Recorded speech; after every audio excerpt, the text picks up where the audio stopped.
நம்ம வீட்ல செய்ற சாப்பாட்ட ஹெல்தியாவோ, இல்ல அன்ஹெல்தியாவோ செஞ்சு சாப்பிடுறது நம்ம கையில தான் இருக்கு.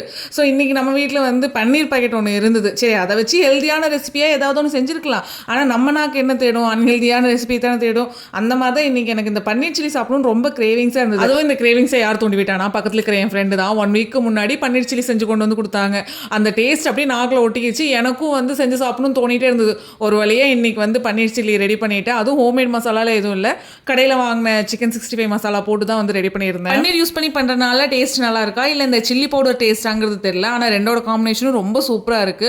அதுவும் பன்னீர் வந்து நல்லா சாஃப்ட்டா வந்து இருந்தது. சாப்பிடறதுக்கும் ரொம்ப சூப்பரா இருந்தது. நான் வேற கம்முனு இருக்காம ஒரு 10 டேஸ்க்கு முன்னாடி நான் வெயிட் லாஸ் பண்ண போறேன், டயட்ல இருக்க போறேன்னு சொல்லி வேற எங்க வீட்ல சொல்லிட்டேன். இந்த சில்லிய கொண்டு போய் குடுக்குறேன். எங்க அம்மா அடுத்த கேள்வி, டயட் இருக்கிறேன்னு சொன்னியேப்பா, என்ன ஃப்ரைட் ஐட்டம்லாம் சாப்பிட்டு இருக்கேன்னு சொல்லிட்டு கேவலமா திட்டினாங்க. சரி என்ன பண்றது? அந்த திட்டெல்லாம் வாங்கிட்டு அம்மாவை சமாதானப்படுத்திட்டு நைட் டின்னர் ரெடி பண்ண ஸ்டார்ட் பண்ணிட்டேன். யூசுவலாவே யாராவது நம்மளுக்கு இந்த காய்கறி எல்லாம் அரிஞ்சு குடுத்தாங்க அப்படின்னா சமையல் வேலை ஈஸியா முடிஞ்சிரும். ஆனா இந்த காய்கறி அரிஞ்சு சமையல் பண்றதுக்கு ரொம்ப மொடையா இருக்கும். அதனால எங்க அம்மா கிட்ட வந்து இந்த காய்கறி கட் பண்ற வேலையெல்லாம் வந்து குடுத்துருவேன். ஸோ நான் வந்து நின்னு சமையல் பண்ற வேலைய மட்டும் தான் வீட்ல பண்ணுவேன். நம்ம எப்போ பார்த்து பார்த்து சமைக்கிறோமோ அப்ப டேஸ்ட் வந்து அந்த அளவுக்கு வராது. ஆனா ஏனோ தானோன்னு சமைக்கிறோம் பார்த்தீங்களா?